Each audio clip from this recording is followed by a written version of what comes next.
زیق نشدید. بسیار خوشحالم که زیق نشدید. اگر زیق نشده باشید و خسته نشده باشید، برای همین نوازنده ها، هنرمندانی که امروز در خدمت شما هستند، یک دست بزنید که دلم تر شود.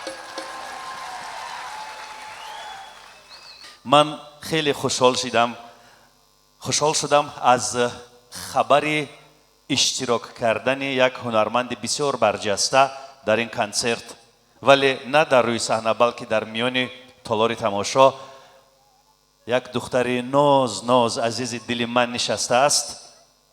دوستش می‌دارم. شنیدم که اینجا است و گفتند که در قطارهای آخر است، ولی در قطار آخر هم که باشد جایش در روی چشمان من است. مطلوبه رحیمова اینجاست. سلام میفرستم. اون مطلوبه است، نمیدونم کجا نشسته است، از این طرف است یا از اون طرف. اونجاست. قربان میشم مطلوبه جان. خیلی خوش آمدی خواهرک نازنینم. میدونی که دوستت میدارم، میدونی که عزیز دل منی و عزیز دل همین مردم هستی. یک قرصک میشود بزنیم برای مطلوبه؟ من اگر مطلوبه اینجا در قطار اول و دوم می بود میکروفون رو میدادم، یک زمزمه، یک نجوای رو برای ما تقدیم میکرد، همون بهره میبرداشتیم. چی گفتید؟ سپاس از دعوت شهزاد جان عزیز و عرض سلام، درود و مهر خدمت شما و سلام عزیز دل که لطف کردید ما رو تا به این بلندی ها آوردید و مدت 3 سال بود که این مکان مقدس من راستی ناومده بودم روی صحنه و دعوت دوست عزیزی ما شهزاد جان عزیز بود که من اینجا آمدم و امیدوارم که این برنامه مقبول خاطر نازک شما عزیز باشد و سپاس از مهربانی شما. اگر میشد همین قلبم رو در دستان نازنین شما میگذاشتم. از بس مهربانید. کبوتری به قرار کردی تو مره،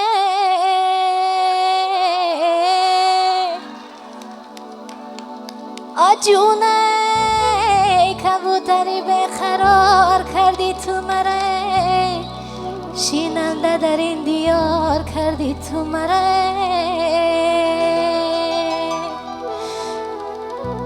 شیننده در این دیار هرگز نبودم.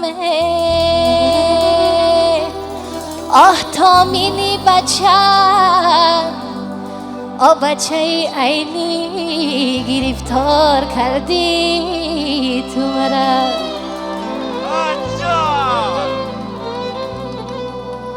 شیننده در این دیار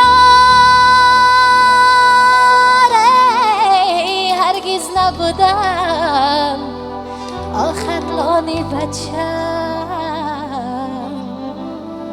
گرفتار کردی تو مرا.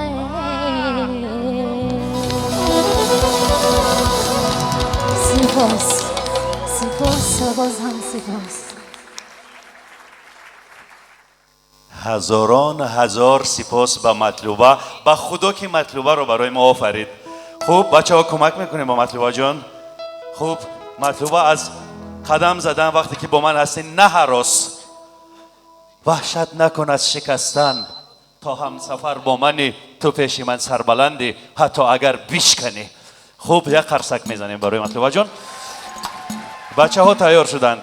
شهزاد این همه سال برای ما خدمت کرد با ارادت و با بشارت از نام حضرت هنر در روی صحنه. شهزاد دوران و میخواهم که همین توفه همون رو به شهزاد تقدیم کنیم. آوردید توفه رو؟ آوردید، همتون آوردید. توفه ما یک قرصکی